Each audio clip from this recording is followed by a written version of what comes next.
का सुसमाचार। लूक अध्याय 7।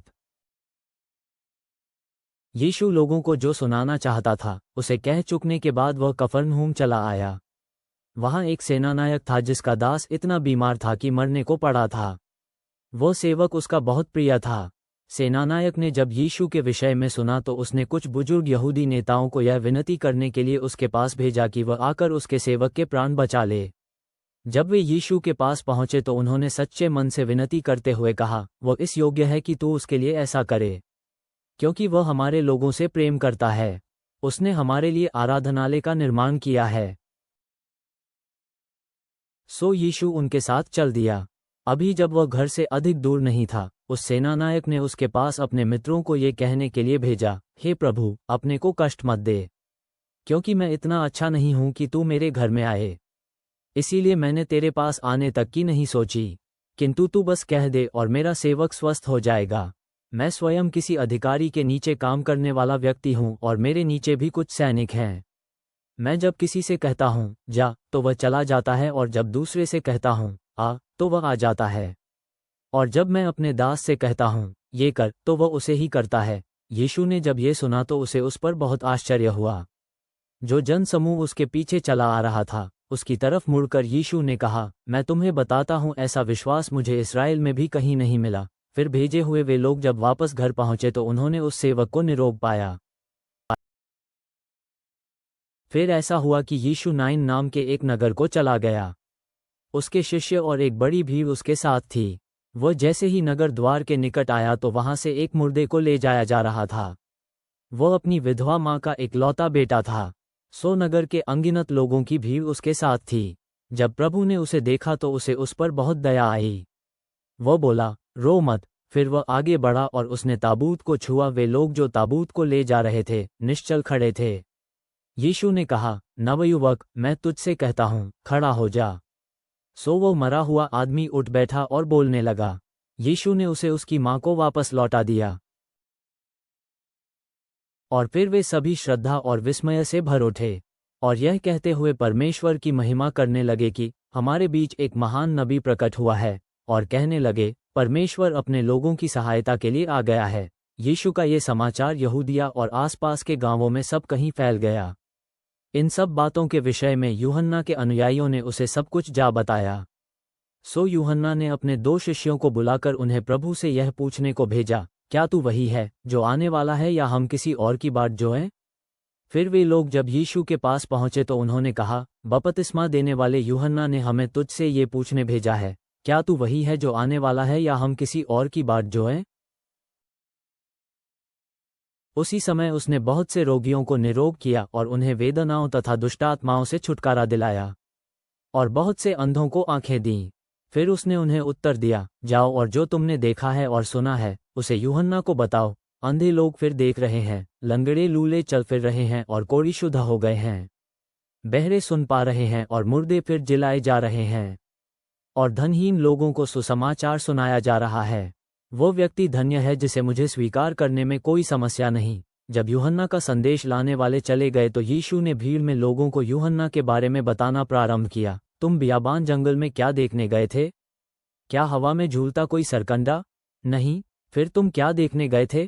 क्या कोई पुरुष जिसने बहुत उत्तम वस्त्र पहने हो? नहीं। वे लोग जो उत्तम वस्त्र पहनते हैं और जो विलास का जीवन जीते हैं वे तो राजभवनों में ही पाए जाते हैं। किंतु बताओ, तुम क्या देखने गए थे? क्या कोई नबी? हाँ, मैं तुम्हें बताता हूं कि तुमने जिसे देखा है वह किसी नबी से कहीं अधिक है। यह वही है जिसके विषय में लिखा गया है, देख, मैं तुझसे पहले ही अपना दूत भेज रहा हूं, वह तुझसे पहले ही राह तैयार करेगा। मैं तुम्हें बताता हूं कि किसी स्त्री से पैदा हुओं में यूहन्ना से महान कोई नहीं है, किंतु फिर भी परमेश्वर के राज्य का छोटे से छोटा व्यक्ति भी उससे बड़ा है। तब हर किसी ने, यहाँ तक कि कर वसूलने वालों ने भी यूहन्ना को सुनकर उसका बपतिस्मा लेकर यह मान लिया कि परमेश्वर का मार्ग सत्य है। किंतु फरीसियों और व्यवस्था के जानकारों ने उसका बपतिस्मा न लेकर उनके संबंध में परमेश्वर की इच्छा को नकार दिया। तो फिर इस पीढ़ी के लोगों की तुलना मैं किससे करूं? वे कि कैसे हैं? वे बाजार में बैठे उन बच्चों के समान हैं जो एक दूसरे से पुकार कर कहते हैं, हमने तुम्हारे लिए बांसुरी बजाई पर तुम नहीं नाचे, हमने तुम्हारे लिए शोक गीत गाया पर तुम नहीं रोए।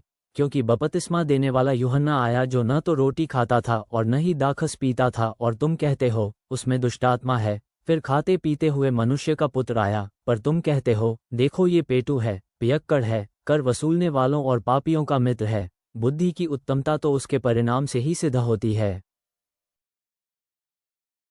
एक फरीसी ने अपने साथ खाने पर उसे निमंत्रित किया, सो वो फरीसी के घर गया और उसके यहाँ भोजन करने बैठा।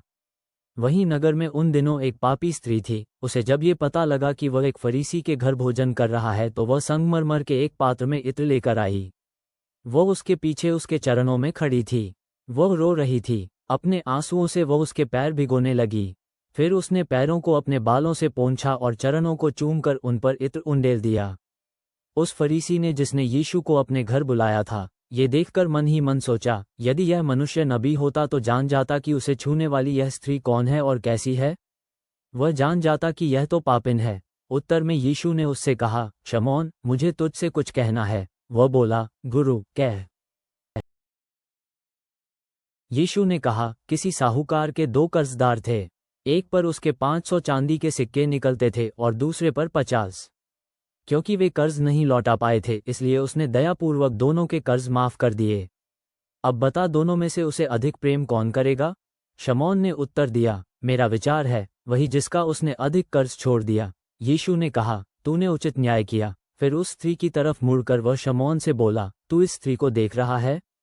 मैं तेरे घर में आया, तूने मेरे पैर धोने को मुझे जल नहीं दिया, किंतु इसने मेरे पैर आंसुओं से तर कर दिए और फिर उन्हें अपने बालों से पोंछा। तूने स्वागत में मुझे नहीं चूमा, किंतु ये जब से मैं भीतर आया हूं, मेरे पैरों को निरंतर चूमती रही है।